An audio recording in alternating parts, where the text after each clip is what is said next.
चाहे बेरोजगारी हो, चाहे वो अन्य समस्या लोकल हो जो बताई गई। अभी आपके सामने जब बताया दीपांकर जी ने और सानी जी ने, सब साथियों ने, तो हालात वही है। किसान हो, मजदूर हो, आम आदमी हो, छात्र हो, युवा हो, चिंता लगी हुई है रोजगार की उसको। और जब हम लोग देखते हैं, पूछते हैं, तो लोग बदलाव चाहते हैं। खड़गे साहब ने, राहुल गांधी जी ने, सबने भी असेसमेंट करवाया। सब लोग देखते हैं कि बिहार में किस रूप में जनता का एक मनोबल बना हुआ है, विश्वास बना हुआ है, इस बार बदलाव होगा। राहुल जी की यात्रा हुई, तेजस्वी जी साथ थे, दीपंकर जी साथ थे, और सब साथी साथ थे। जिस प्रकार पब्लिक ने रेस्पॉन्स दिया,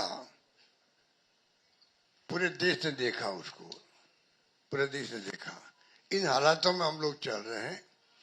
बहुत एक चुनौती हमारे सामने, क्योंकि वो शक्ति वो है जिनका एक मुखौटा है खाली डेमोक्रेसी का, कोई यकीन नहीं है डेमोक्रेसी के अंदर उनका। ये मैं आपको क्या कहूँ, आप खुद जानते हैं। इसलिए मैं ये कह सकता हूँ, खड़गे साहब, राहुल गांधी जी और तमाम जो साथी बैठे हमारे, इन सब की राय लेकर के हम लोगों ने तय किया है इस चुनाव में अगले मुख्यमंत्री के चेहरे के रूप में तेजस्वी यादव जी को हम लोग सपोर्ट करते हैं,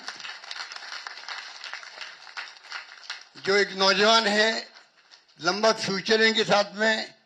और मेरा अनुभव से मैं कह सकता हूं, जिसका लंबा फ्यूचर होता है, पब्लिक उनको साथ देती है। ये नौजवान है, कमिटमेंट रखते हैं। पिछली बार भी जो उन्होंने स्लोगन दिए थे, नौकरी के दो या कोई दो, या जो वादे किए थे उसमें खरे उतरे। ये ऐसा व्यक्तित्व आपके सामने नौजवान के रूप में आया है। सोच समझ के सबने फैसला किया है। इसलिए मैं इतना कहना चाहूंगा कि चुनाव में हम लोगों ने सोच समझ के तेजस्वी जी को घोषित किया नेता। और हमें पूरा यकीन है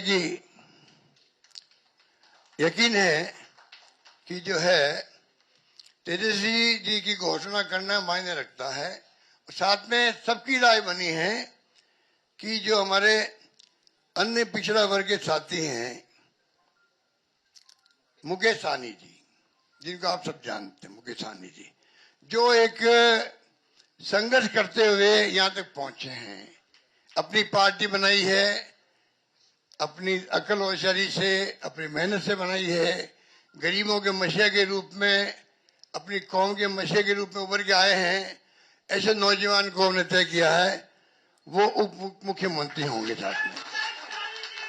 अब तुम पूछना चाहते हैं अमित शाह जी से, इनकी पार्टी के अध्यक्ष जी से, क्या बताइए हमारा नेता तो हो गया तेजस्वी यादव, आपका नेता कौन है बता दीजिए।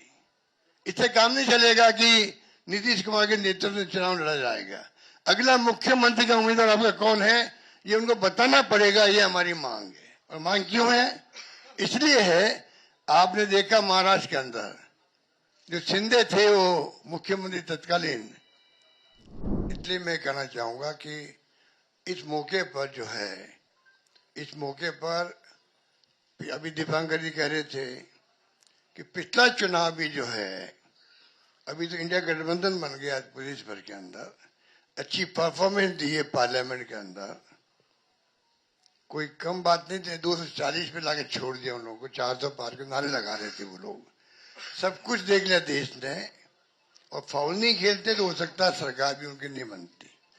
उन हालातों में जब देखते हैं तो पाते हैं कि अब लोग समझ गए हैं, पिछला गठबंधन आपका लोकल था, महागठबंधन, तेजस्वी जी ने उस वक्त में भी कमाल किया, और जिस रूप में मामूली वोटों के अंतर से सरकार उनकी बन गई, मामूली वोटों के अंतर से बन गई सरकार उनकी थी। जिस प्रकार से साम दाम दंड भेद, ये उनका भाव है। बदले की भावना उनके फितरत के अंदर है। ऐसे लोग बैठे हुए हैं। धन बल का कोई कमी नहीं है। आपका जो इलेक्ट्रल बॉन्ड, वो तो एक एग्जाम्पल है। सुप्रीम कोर्ट ने कहा अनकॉन्स्टिट्यूशनल है ये।